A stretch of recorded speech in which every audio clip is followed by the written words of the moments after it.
नमस्कार, आप सभी दर्शकों का बहुत बहुत स्वागत। आप देख रहे हैं जस्ट टीवी। मैं हूं नेहा शुक्ला स्ट्रेट टॉक के साथ एक बार फिर से आप सभी के सामने हाजिर हूं। आइए शुरू करें आज की अपनी सीधी बात यानी स्ट्रेट टॉक। तो जाति जनगणना जैसा एक अहम और बड़ा फैसला भारत की नरेंद्र मोदी सरकार ने ले लिया है और ये एक ऐसी मांग थी जिसे विपक्ष और खास करके कांग्रेस लंबे समय से उठा रही थी सरकार के सामने, लेकिन सरकार इस पर आनाकानी टाल मटोल करती हुई दिख रही थी। हालांकि बीजेपी ने अपना स्टैंड क्लियर नहीं किया था, लेकिन कहीं ना कहीं अन्य मंच से कई बार बीजेपी के जो बड़े नेता हैं या फिर मंत्री हैं वो इसे देश हित के विपरीत बता रहे थे। लेकिन अब जब भारत में पहलगाम आतंकी हमले के बाद भारत की राष्ट्रीय सुरक्षा, पाकिस्तान में आतंकवाद के खिलाफ गंभीर कार्रवाई की बात हो रही थी, तो ऐसे संवेदनशील वक्त में भारत की नरेंद्र मोदी सरकार ने एक अहम कैबिनेट की बैठक में जाति जनगणना जैसी एक अहम मांग को मंजूर कर लिया। कहा है कि जाति जनगणना अब सरकार कराएगी, लेकिन कई सवाल हैं कि ये जाति जनगणना कब होगी और इसी के साथ कुछ और भी अहम सवाल हैं। हम चाहते हैं कि पहले अपने दर्शकों के सामने इन सवालों को रखें, फिर आज के अपने जो एक्सपर्ट हैं उनके जरिए इन सवालों को समझने की कोशिश को शुरू करेंगे। भारत सरकार ने जाति जनगणना मान लिया है कि ये समय की मांग है, भारत के सामाजिक सुधार के लिए ये समय की मांग है। राहुल गांधी की मांग पर क्या सरकार मजबूर हुई है, इस सवाल को भी समझने की कोशिश करेंगे, क्योंकि राहुल गांधी हर एक प्रदेश में, चाहे वो विधानसभा चुनाव हो या फिर अपनी जो रैलियां हो, उसके जरिए इस मुद्दे को उठाते रहे हैं। इससे भारतीय समाज की जो असमानता है, गरीबी है, उससे दूर करने की बात वो कहते रहे हैं। तो जब केंद्रीय मंत्री अश्विनी वैष्णव ने भी प्रेस कॉन्फ्रेंस की तो उन्होंने माना कि कहीं ना कहीं इसके जरिए भारत की जो स्ट्रेंथ है वो इकोनॉमिकली यानी कि आर्थिक तौर पर भी इसमें सुधार होगा। जातिगत जो संख्या बल है इसकी जानकारी, लेकिन क्या वैमनस्यता लाएगी भारतीय समाज में, क्योंकि जातिगत जो मुद्दे हैं वो तमाम राजनीतिक दलों तक ही नहीं सीमित रह गए हैं, बल्कि हमने कई इस तरह के मामले देखे हैं जब जाति आधारित जो है हिंसा या फिर प्रताड़ना, उत्पीड़न भी आए दिन हमें अलग अलग देश के हिस्सों से देखने को मिलते हैं। और सबसे बड़ा सवाल ये है कि भारत में जाति जनगणना पर हाँ भर दी है नरेंद्र मोदी सरकार ने, लेकिन ये कब की जाएगी, इसका क्या रोड मैप है, और ये जो रिसोर्सेज की बात है जब उसकी भी चिंता जताई जाती है विपक्षी दलों की तरफ से, तो फिर ये सामने नहीं आ पाता है।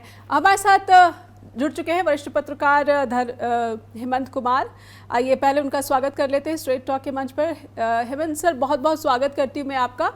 और जैसा कि जब से जाति जनगणना पर हामी भरी है नरेंद्र मोदी सरकार ने, और अश्विनी वैष्णव के अगर पूरे प्रेस कॉन्फ्रेंस को या फिर पूरे स्टेटमेंट को आप ने देखा होगा, तो जब मानते हैं कि कहीं ना कहीं इससे जो है हमारे भारत में आर्थिक ढांचे को मजबूती मिलेगी, सामाजिक ढांचे को मजबूती मिलेगी, पहले इस बात से इनकार करती रही थी सरकार। अब ये बदलाव क्या देख रहे हैं आप? सबसे बड़ा जो कारण है वो क्या हो सकता है?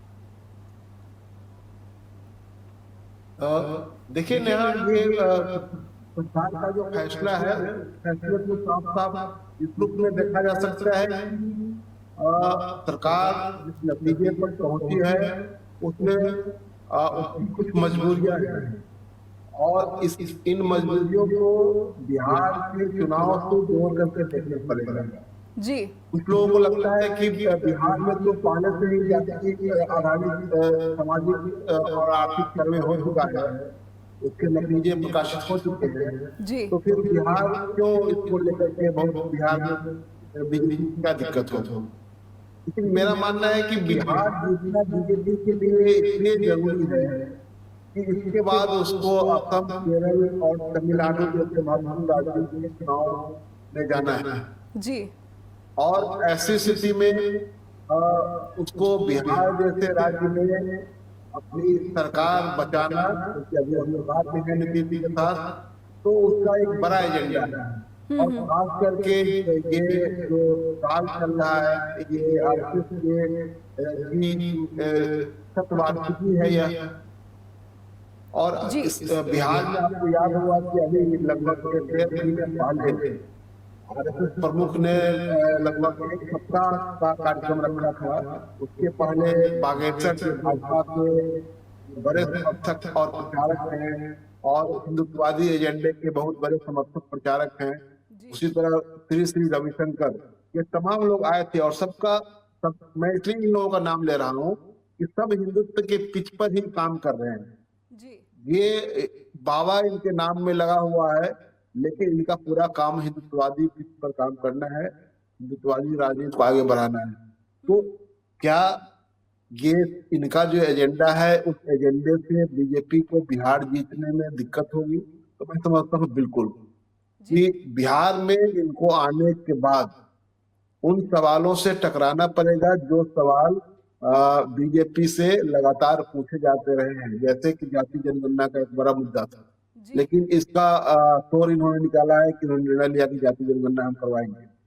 लेकिन अब सवाल उठ रहा है कि बिहार में जो सरकार ने 65% आरक्षण लागू किया था और जो रिजर्वेशन का कैप है उसको खत्म किया, लेकिन उसको कोर्ट में चुनौती दी गई और चुनौती देने वाले भी बीजेपी समर्थक लोग ही हैं और उसको संविधान की 9वीं अनुसूची में न शामिल करके उसको एक तरह से खुला छोड़ दिया गया था कि इसको कोर्ट में कोई चैलेंज करे और कोर्ट में मामला फंस जाए, और ऐसा ही हुआ। तो ये सवाल तो लाजमी है, पूछा जाएगा। बिहार चुनाव का एक बड़ा एजेंडा बनेगा कि जो 65% जो आरक्षण जो बढ़ाया गया वो उसको सरकार ने संरक्षण क्यों नहीं दिया, संवैधानिक संरक्षण। तो एक तो ये बड़ा इशू है। दूसरी बात ये है कि इन द सेम टाइम आप देखेंगे कि देश में एक बड़ी घटना हुई कश्मीर में, जो आतंकवादी हमला हुआ पहलगाम में। उस हमले के बाद ये बीजेपी के इकोसिस्टम से ये उम्मीद की जा रही थी कि उनको लग रहा था कि शायद इसको लेकर के बीजेपी अब पूरे देश में एक माहौल बनाएगी और वह माहौल एक तरह से उसके पक्ष में खड़ा हो जाएगा। यही, और इसका कारण ये बताया जा रहा है कि यही वजह है कि प्रधानमंत्री बस अगले ही दिन बिहार आ गए थे, जबकि ऐसा इतनी बड़ी घटना हुई, जबकि ऐसा होता है कि इस तरह के कार्यक्रम जब तय होते हैं तो उसको रद्द किया जाता है, उसको निरस्त किया जाता है। एक साथ आप राष्ट्रीय शोक भी मना रहे थे, दूसरी ओर इस तरह के कार्यक्रमों में प्रधानमंत्री जी आ भी रहे थे, शिरकत भी कर रहे थे। तो यह क्यों, इसके पीछे मकसद ये था कि इसको एक टेस्ट केस के रूप में भी लिया जा रहा था कि इसका क्या असर होता है, साइड इफेक्ट इसका क्या होता है।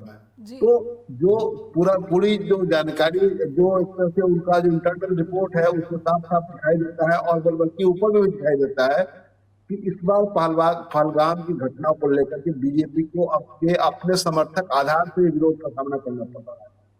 जैसे कुछ लोगों का नाम अगर मैं ले सकूं कि कुछ सेना के जो ऐसे अधिकारी हैं जो कि जिनको खूंखार बीजेपी समर्थक माना जाता है, उन्होंने खुल करके सरकार के सामने ये चैलेंज रखा कि आप बताइए कि 1,80,000 सैनिकों को पद खाली है, उसको आप क्यों नहीं भर रहे हैं। दूसरी बात ये कि आपने सुरक्षा में इतनी बड़ी चूक की, सुरक्षा की जो चूक की जो बात है वो सर्वदलीय मीटिंग से निकल करके किरण रिजिजू ने बात किया था कि ये सुरक्षा में चूक का मामला हुई है कहीं न कहीं से। हालांकि बाद में सरकार ने उसको मसले पर यू टर्न ले लिया था, लेकिन ये पूरा मतलब ये पुलवामा नहीं है, पहलगाम है। पुलवामा ने इनको एक अवसर दिया था 2019 के चुनाव में, पहलगाम इनको अवसर नहीं दे रहा है। तो इनके सामने एक बड़ी चुनौती थी कि बिहार चुनाव में उतरने से पहले क्या करना है। तो बिहार जो सोशल जस्टिस की भूमि है, जहाँ सोशल जस्टिस की आवाज मजबूत है, उस स्टेट को आपको जाति जनगणना के सवाल पर उस सीट पर ले आना है।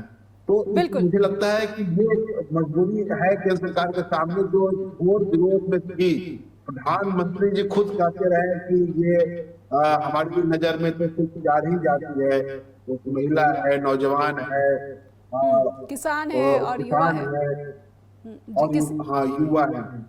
तो अब बताइए कि जो व्यक्ति कह रहे थे कि महिला है, नौजवान है, किसान है, युवा है और इसके अलावा गरीब है, जाति नहीं थी, तो जाति जनगणना क्यों करवा रहे हैं जी? क्या मजबूरी है ये? तो इस मजबूरी को मैं समझता हूँ कि चुनावी मजबूरी है जिसको ये सामने लेकर के आया है। लेकिन इसमें भी अभी भी इनके ममता पर सवाल खड़े किए जा रहे हैं क्या सचमुच ये जल्दी से कुछ करेंगे? क्योंकि जो नेता प्रतिपक्ष की ओर से राहुल गांधी की ओर से जो सवाल खड़े किए गए कि आप डेट बताइए और उसका प्रारूप बताइए कि बिल्कुल किस फॉर्म में ये आप करेंगे। जी जी बिल्कुल, एक छोटे से ब्रेक का वक्त हो चला है, लेकिन ये तो साफ है, स्पष्ट हो चुका है कि क्योंकि सऊदी अरब से लौटने के बाद भी पहलगाम आतंकी हमले के बाद वो अपनी यात्रा आधी छोड़कर वापस भारत लौट आए थे, लेकिन वो कश्मीर नहीं गए थे, वो मधुबनी गए थे बिहार में, जहाँ पर उनकी एक चुनावी रैली पहले से ही पूर्व आयोजित थी। तो बहुत सारे सवाल हैं, सर्वदलीय बैठक में वो क्यों नहीं शामिल हुए जो कि पहलगाम आतंकी हमले के बाद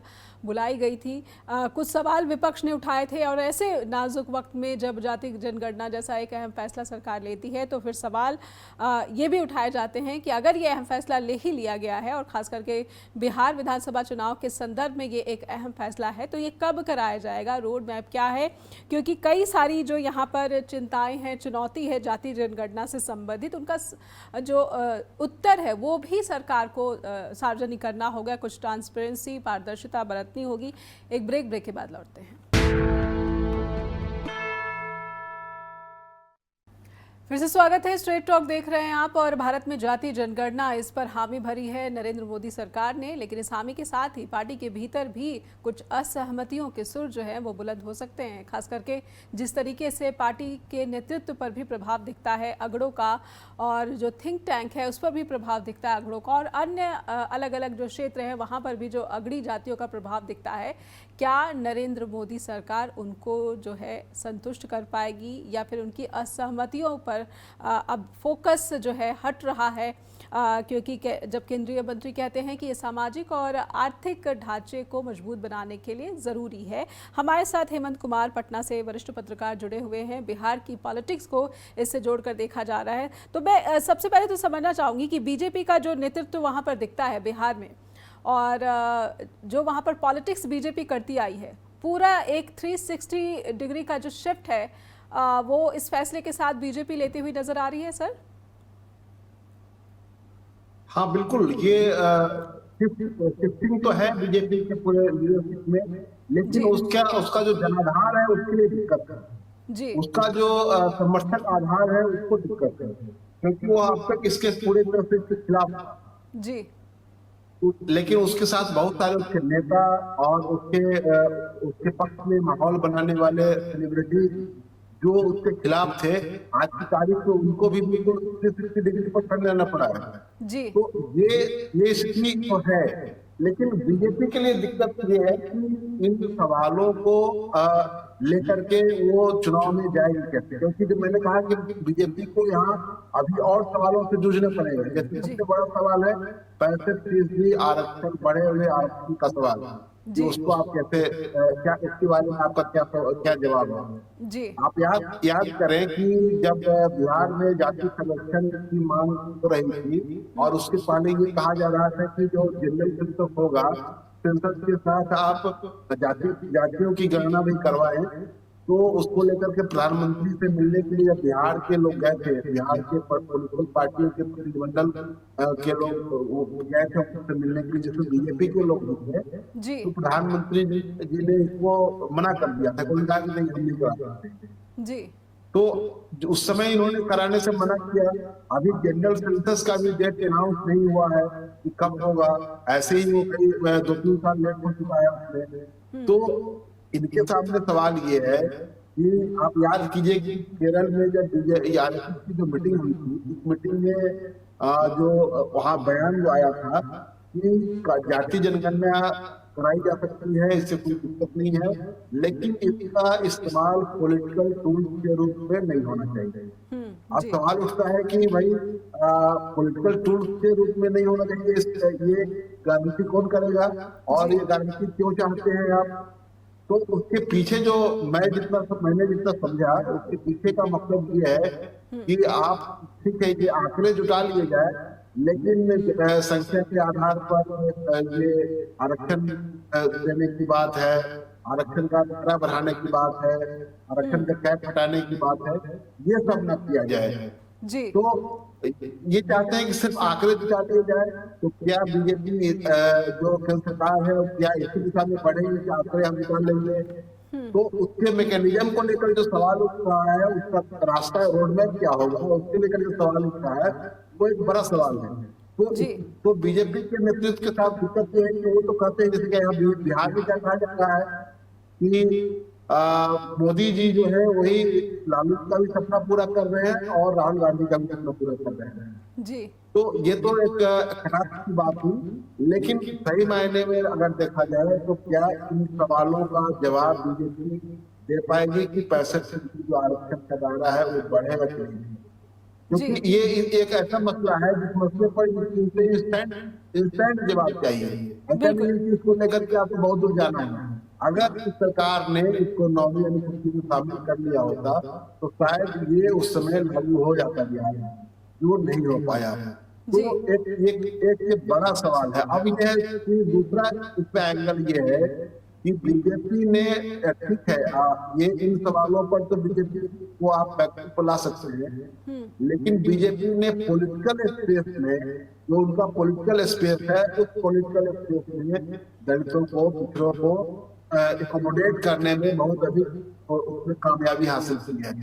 एक तो उनके पॉलिटिकल फोर्स के रूप में, और दूसरे की अलग अलग प्रतिनिधि संस्थाओं में उनको रिप्रेजेंटेशन दे करके ये काम उसने किया है, जिसको जी कहते हैं जो सोशल इंजीनियरिंग नीतीश कुमार कर रहे थे उसको बीजेपी ने आगे बढ़ा दिया।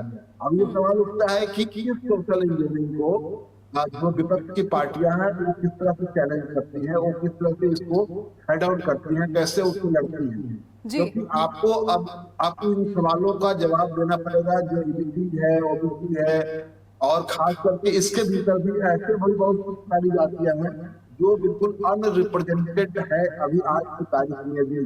तो जी इस बार टिकटों का बंटवारा और उसमें सोशल इंजीनियरिंग और ऐसे समूहों का रिप्रेजेंटेशन जो कि अनरिप्रेजेंटेड है उसको सामने लाना, ये एक बड़ी बड़ी चुनौती होगी।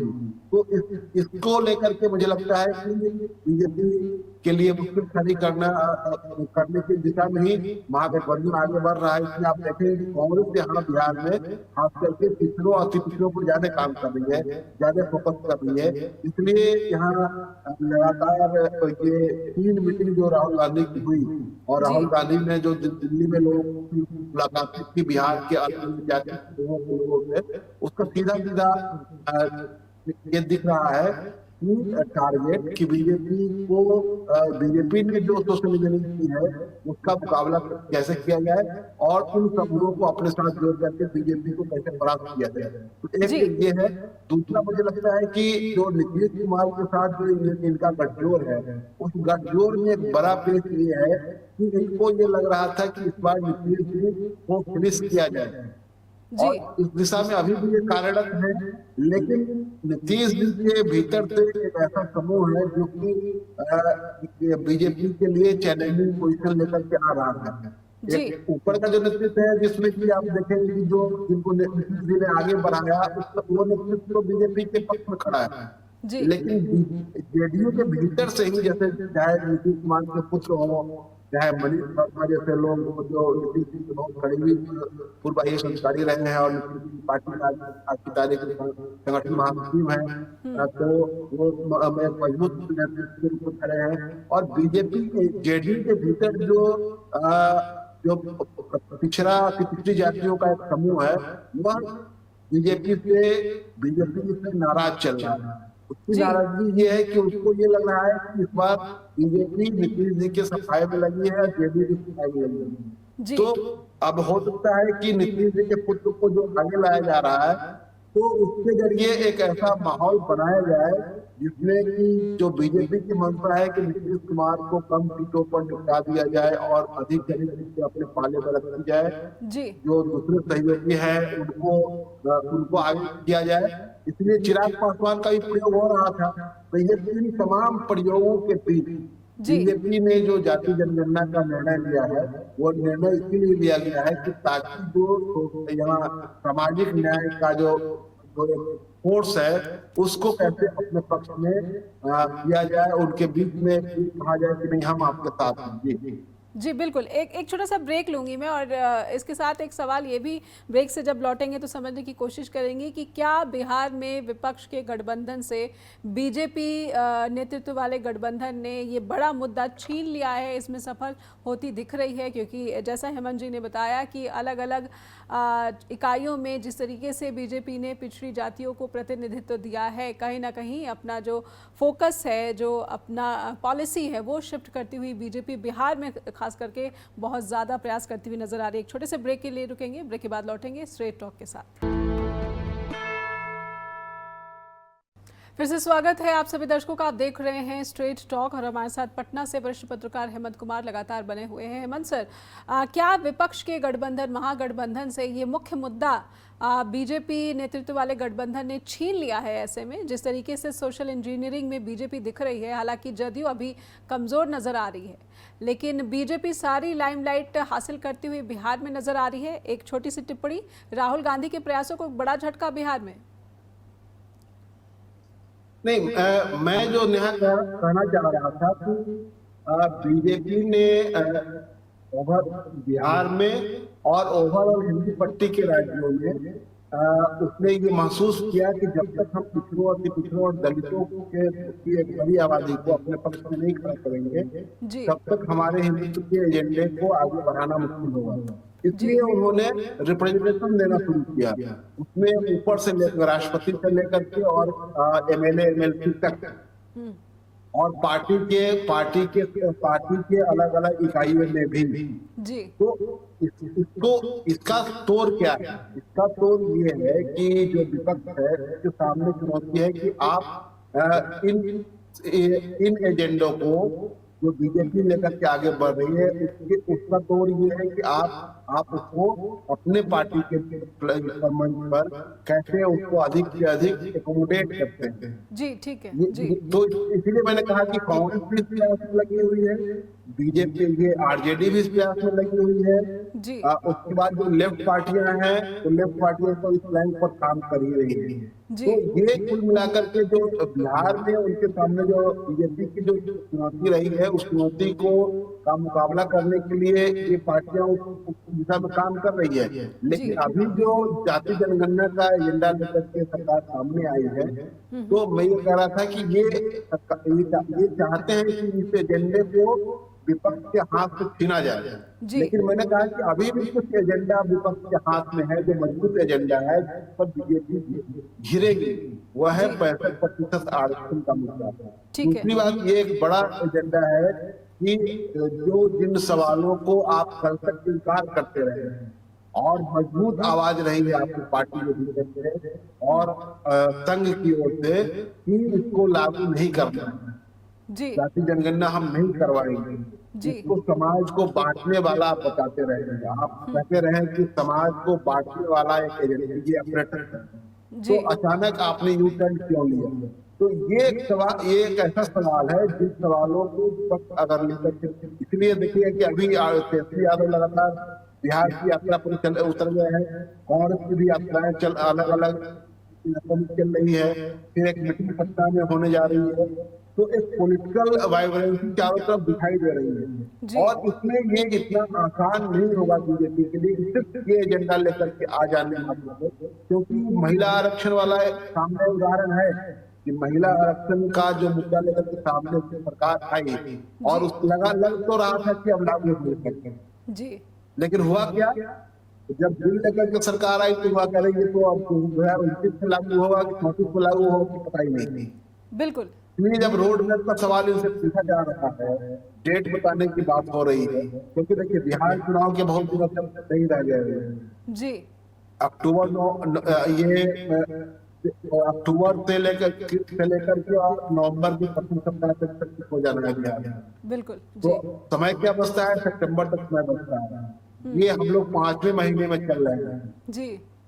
तो इस अवधि में आपको इन सवालों का जवाब देना पड़ेगा। बीजेपी के साथ यहाँ दिक्कत एक और भी है कि उनका जो लीडरशिप जो है, जिन दो लोगों को उन्होंने आगे किया हुआ, जो उप मुख्यमंत्री के रूप में है, जैसे सम्राट चौधरी है, विजय सिन्हा है, इन दोनों को क्या उम्मीद की जा सकती है कि बिहार में वो नीतीश कुमार की छाया से निकल करके बीजेपी के लिए ऐसे ऐसा ये तैयार कर लेंगे जिससे ये हो कि बीजेपी एक नंबर की पार्टी बन जाए और उसके बाद वो अपनी सरकार और अपना मुख्यमंत्री बना ले।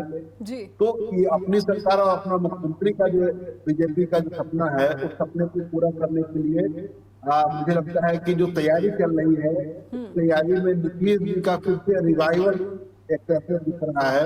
और रिवाइवल इस रूप में दिख रहा है कि उनकी पार्टी के भीतर से ऐसा समूह तैयार हो रहा है जो बीजेपी की मुखालफत करने की स्थिति में लगता है कि सामने आएगा। और मुखालफत इस रूप में होगी कि जो हार्ड बार्गेनिंग होगी, जो सीटों की बार्गेनिंग होगी, क्योंकि ये है कि जब नीतीश कुमार के पुत्र कहते हैं कि हमको हमारे पिताजी को हमारे पापा को 2010 की जीत दिलाई है, तो 2010 की जीत का मतलब आप याद कीजिए कि 2010 में नीतीश जी की पार्टी ने 115 सीटें अकेले जीती थी जी जी और संभवतः 125 सीटों पर शायद उनकी पार्टी ने चुनाव लड़ा था और बीजेपी की सीटें 99 या समथिंग से नीचे ही थी। जी तो आप बताइए कि जब कहते हैं कि 2010 वाली जीत दिलाई है और लगातार ये बात कह रहे हैं तो इसके पीछे कोई ना कोई अर्थ छिपा हुआ है। ऐसा नहीं है कि वो यूं ही कुछ बोल जा रहे हैं कि 2010 वाली जीत क्यों मांग रहे हैं। तो ये जो बीजेपी की जो तैयारी है कि इस बार अपनी सरकार बनानी है और अपना मुख्यमंत्री बनाना है, उसमें विपक्ष से तो जो चुनौती है तो विपक्ष की चुनौती का सामना करना ही है। बिल्कुल नीतीश जी की पार्टी के भीतर से जो चुनौती उभरती मुझे दिखाई दे रही है उस चुनौती का भी मुकाबला बीजेपी को करना पड़ेगा। जी जी बिल्कुल बिल्कुल नीतीश जी की पार्टी का भी सामना करना पड़ेगा। हालांकि पहले लगातार सामने आता रहा है कि बीजेपी किस तरह से पूरे गठबंधन में जो है वो हावी रही है, प्रभावी रही है। लेकिन अब मैं समझना चाहती हूँ कि जिस 65% की बात आप कर रहे हैं और आपने कहा कि सरकार ने कोशिश की थी कि इस आरक्षण का लाभ दिया जाए, क्या उस आरक्षण से बिहार की जो जनता है वो काफ़ी संतुष्ट थी और अब जो बीजेपी के प्रयासों से रोक दिया गया और हाईकोर्ट में चुनौती देने के बाद से ये लटक चुका है, क्या इसका प्रभाव इतना अभी भी जिंदा है, बरकरार है, जिसका खामियाजा बीजेपी उठा सकती है?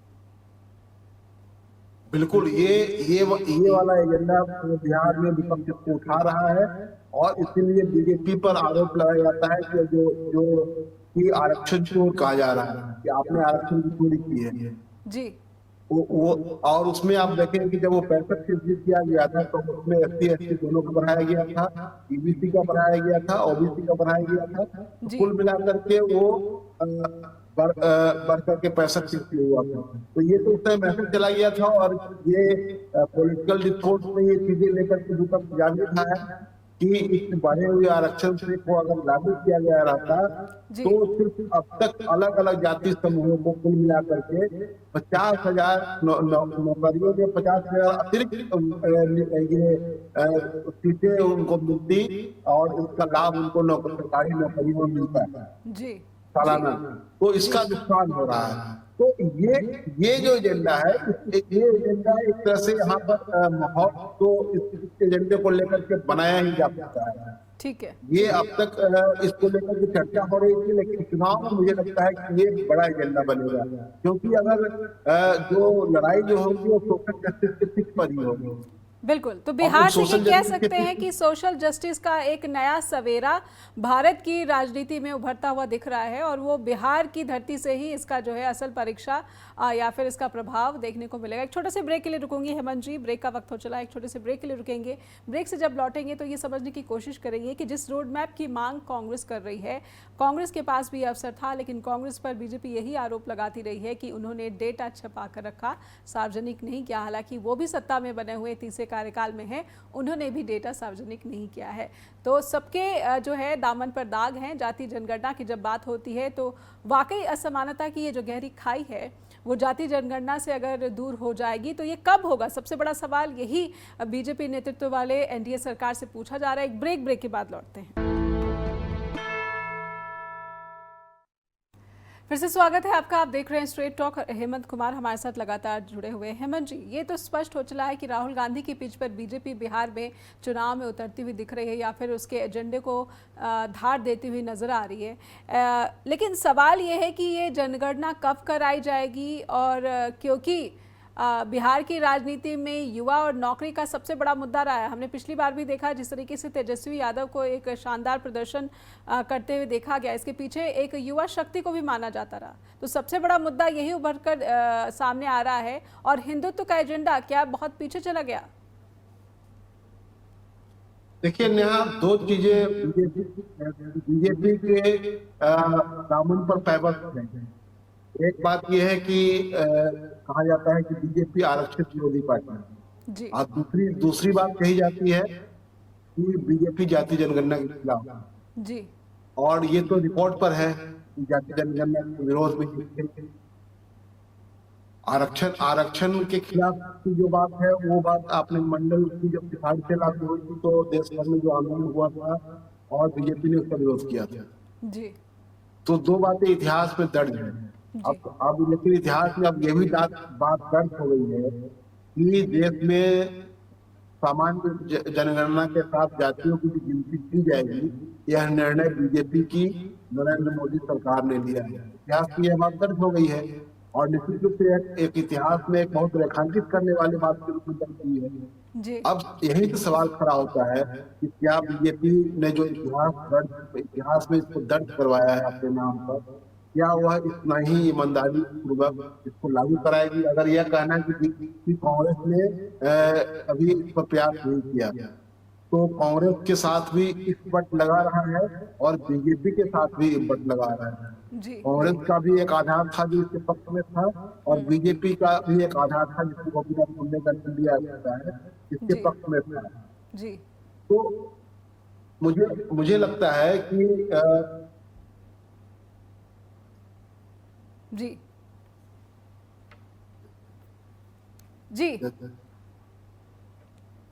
मैं ये कह रहा था कि बीजेपी के साथ ये दिक्कत है कि उनके साथ जो ये इतिहास में जो चीजें दर्ज है, वो आज इस इतिहास को पलटने की कोशिश कर रहे हैं। अब ये जी प्रचार किया जा रहा है कि कांग्रेस ने कुछ नहीं किया, और कांग्रेस लगातार इस बात पर मुद्दा करती रही है। डेटा भी जारी करने की बात है, लेकिन सवाल यहीं पर फिर से बीजेपी के खिलाफ चला जाता है कि क्या उस समय 2014 में जब इनकी सरकार बनी तो उसके बाद तो डेटा को सार्वजनिक किया जाना चाहिए था, लेकिन मोदी जी की सरकार ने 11 सालों में इसको सार्वजनिक नहीं किया। जी तो आपसे कांग्रेस पर जवाबदेही डाल करके इससे मुक्ति नहीं पा सकते हैं कि हाँ कांग्रेस ने इसको नहीं किया।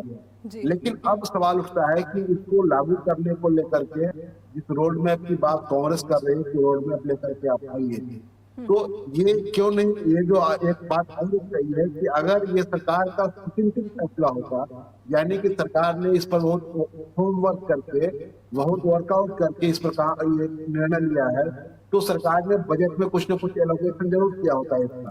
लेकिन जी सरकार ने बजट में कोई एलोकेशन इसका नहीं किया और उतना ही इसका कोई रोड मैप बनाया। तो ये जल्दीबाजी में लिया गया फैसला है। मैं इसको इस बात से मैं सहमत हूँ, लेकिन जल्दीबाजी में लिया गया जो फैसला है, उस फैसले को लेकर के जब आप बिहार जैसे राज्य में चुनाव के मैदान में जब आप जाएंगे तो आपके सामने बहुत सारे सवाल खड़े होंगे, जिन सवालों की चर्चा मैंने अभी आपके सामने जी की। जी जैसे कि वो 65% आरक्षण का बढ़ा हुआ दायरा जिसको लागू करने की बात हो रही है। तो जी एक तो ये मसला है। दूसरा मसला ये है कि जो बिहार में बीजेपी का जो चेहरा है, क्योंकि बीजेपी के साथ दिक्कत यह है कि यहाँ कोई ऐसा एक यूनिमस कोई चेहरा इनके पास नहीं है जी जो चेहरा नीतीश कुमार के बरक्स हो, उनके बरक्स खड़ा होने वाला हो, या तेजस्वी यादव के बरक्स खड़ा होने वाला हो। ये ऐसा चेहरा इनके पास नहीं है। दिक्कत इनके साथ ये है, इसीलिए नीतीश कुमार को इनको साथ में ढोना भी है और नीतीश कुमार से मुक्त भी होना है। जी तो इनकी चुनौतियां अलग अलग चुनौतियां हैं। एक नई चुनौती ये खुद लेकर के आ गए हैं, जाति जनगणना की चुनौती, तो ठीक है जिसका निर्णय इन्होंने खुद लिया है। तो इस चुनौती का जब ये चुनौती मैं इसलिए कह रहा हूँ, नई चुनौती इसलिए है कि इससे बहुत ढेर सारे जो सवाल उपज रहे हैं, उन सवालों का जवाब बीजेपी को ही देना है, उन सवालों का जवाब विपक्ष को नहीं देना है। जी जी जी बिल्कुल। आप बिल्कुल ये स्पष्ट है कि जो जाति जनगणना से अब जो सवाल जुड़े रहे, जो कि पहले विपक्ष को जो है घेरते थे, वो अब बीजेपी को घेरेंगे, और खास करके बिहार में जब विधानसभा चुनाव है तो ये सवाल उत्तर देने पर मजबूर होगी बीजेपी पार्टी। लेकिन मैं समझना चाहती हूँ, क्योंकि बिहार की पॉलिटिक्स जो है कास्ट पॉलिटिक्स से भी काफ़ी प्रभावित रही है, ऐसे में जाति जनगणना का जो असर है तमाम दलों के लिए एक चुनौती ज़रूर साबित हो सकता है, खास करके जो ओबीसी की पॉलिटिक्स करते रहे हैं। मैं तेजस्वी यादव की भी बात करूंगी, मैं जेडीयू की भी बात करूंगी, और तमाम जो दल हैं, प्रशांत किशोर वो जो लगे हुए हैं, उनकी जो जन स्वराज पार्टी है, ओबीसी की पॉलिटिक्स को धार देने की कोशिश करते हुए सभी नजर आ रहे हैं। हेमंत जी। जी देखिए, ये बिहार में जब आप आएंगे तो बिहार में आते के साथ आपको एक जो सोशल जस्टिस का जो इकोसिस्टम है उससे आपका सामना होगा जी। और ये इसकी एक लंबी फहरिस्त है। चाहे वो आप संसद के फेज में जाएंगे, उसमें जब कर्पूरी ठाकुर पहली बार मुख्यमंत्री बने, फिर उसके बाद वो संसद में मुख्यमंत्री बने, उसके बाद जो उनको हटाकर सुंदर दास को लाया गया, कर्पूरी जी का जो जो आरक्षण फार्मूला है उस फार्मूले को, उसके बाद लालू राबड़ी का रिजिम शुरू हुआ, लालू राबड़ी का लंबा रिजिम, उसके बाद फिर नीतीश कुमार आते हैं। तो ये जो पूरा सिनेरियो है, जो पॉलिटिकल सिनेरियो है, उस सिनेरियो में आपको साफ साफ ये दिखाई देगा कि बिहार की पॉलिटिक्स में सोशल जस्टिस का एजेंडा जो है वो हमेशा से एग्जिस्ट करता रहा है, वो कभी भी ओमिट नहीं हुआ है। तो ये वो कभी कमजोर पड़ा है, कभी मजबूत हुआ है। नीतीश जी भी लालू जी को हटाने में तब कामयाब हुए जब उन्होंने सोशल जस्टिस की एक नई इंजीनियरिंग की, एक नई सोशल इंजीनियरिंग की उन्होंने, और उन्होंने उन समूहों का अपने साथ जोड़ा जिनके बारे में कहा जाता है कि वो लालू जी की रिजीम में एकोमोडेट नहीं हो रहे थे, और उनको और वो अपने आप को उपेक्षित और हाशिए पर पा रहे हैं, और उन समूहों को, उन जाति समूहों को नीतीश जी ने अपने पास साथ जोड़ा। लेकिन उन जाति समूहों की आकांक्षाएं आज की तारीख में और जागृत है और ज्यादा वो वाइब्रेंट हो रही है। तो इसको पूरा करने के लिए मैंने पहले भी कहा, जो कांग्रेस को आप देखेंगे, कांग्रेस अभी भी इस चीज पर काम कर रही है। कांग्रेस ने अपना पूरा एजेंडा बदल लिया, राहुल गांधी ने अपने को बदल लिया और वो सोशल जस्टिस पर ही काम कर रहे हैं। कांग्रेस ने रायपुर अधिवेशन में ये निर्णय लिया कि अब हमको सोशल जस्टिस के एजेंडे पर देश में आगे बढ़ना है। हालांकि माना जाता है कि कांग्रेस ने जो निर्णय लिया वो बहुत देर से लिया गया निर्णय था। अगर यह निर्णय उससे बहुत पहले लिया होता शायद बीजेपी को आगे नहीं बढ़ने देती और उस स्टेज को कांग्रेस की भरती। लेकिन अब उस पर कांग्रेस काम कर रही है, राहुल गांधी काम कर रहे हैं। कांग्रेस जो है वो बिल्कुल उसी रूप में नहीं काम कर रही है जिस रूप में राहुल गांधी काम कर रहे हैं। तो लेकिन उसके बावजूद ये कोर इशू उनका बना हुआ है। तो आप देखिए कि कांग्रेस का कोर इशू है, आरजेडी का कोर इशू है, लेफ्ट पार्टियों का भी कोर इशू है। अब लेफ्ट पार्टियों के लिए, लेफ्ट पार्टियों का नारा क्या लगता है? जय भीम लाल सलाम जी। तो जो लाल सलाम वाली पार्टियां थी उनके नारे में भी तब्दीली आई, वो भी जय भीम कर रहे हैं जी। तो ये जो पूरा सिनारियो है, इस सिनारियो को सामने रखकर के जब बिहार को आप समझने की कोशिश करेंगे तो यहाँ आते ही आपको सोशल जस्टिस के प्लैंक पर खड़ा होकर के बात करना पड़ेगा। अब सवाल उठता है कि जब सामने में 4 महीने के बाद चुनाव बिहार में है तो उसमें बीजेपी जो नया फंडा लेकर के आई है जाति जनगणना का, इस फंडा को अपने समर्थक आधार को कितना वो समझा पाती है। लेकिन मैं समझता हूँ कि उसके समर्थक आधार में उतनी निराशा चाहे उतनी नाराजगी नहीं होगी, क्योंकि यह वही बीजेपी है जिसने 10% आरक्षण ईडब्ल्यूएस के नाम पर इसको कवर्ड आरक्षण कहा जाता है वो दिया। बिल्कुल। और इसको लेकर के जो उसका पूरा समर्थक आधार है वो बहुत उत्साहित रहता है कि बीजेपी ने ऐसा करके दिखाया। जी समय समाप्त हो गया है, लेकिन एक सवाल खड़ा है कि बिहार जो धरती सामाजिक न्याय की बात करती रही है, लेकिन यहाँ पर असमानता की खाई कह लीजिए या फिर गरीबी कह लीजिए, ये अभी भी भारत में सबसे ज़्यादा चिंतित इस परिस्थितियों में है। ऐसे में जाति जनगणना बीजेपी अब एक नया ऐलान कर चुकी है और इसका बिहार के विधानसभा चुनाव में कितना असर देखने को मिलेगा, क्योंकि परीक्षा सभी पार्टियों की, सभी पार्टी के प्रमुखों की बिहार के विधानसभा चुनाव के जरिए होने वाली है। बहुत बहुत धन्यवाद करना चाहूँगी हेमंत सर, आपने समय दिया और स्ट्रेट टॉक के मंच पर आए, जुड़े दर्शकों के साथ। दर्शकों की जो सवाल हैं या फिर चिंताएं हैं, हम उम्मीद करते हैं कि हमारी आज की इस बातचीत से आप तक कुछ स्पष्टता, जानकारियां पहुंचाने में हमने जो कोशिश की है उसमें हम सफल हो पाए होंगे। अगर फिर भी कुछ शंकाएं या फिर कुछ सुझाव भी आपके हैं तो आप हमें बेशक बेझिझक हमें ईमेल भेजिए info@justbroadcasting.com या फिर neha@justbroadcasting.com पर भी ईमेल पहुंचा सकते हैं। देखते रहिए जस्ट टीवी, अपना ख्याल रखिए, नमस्कार।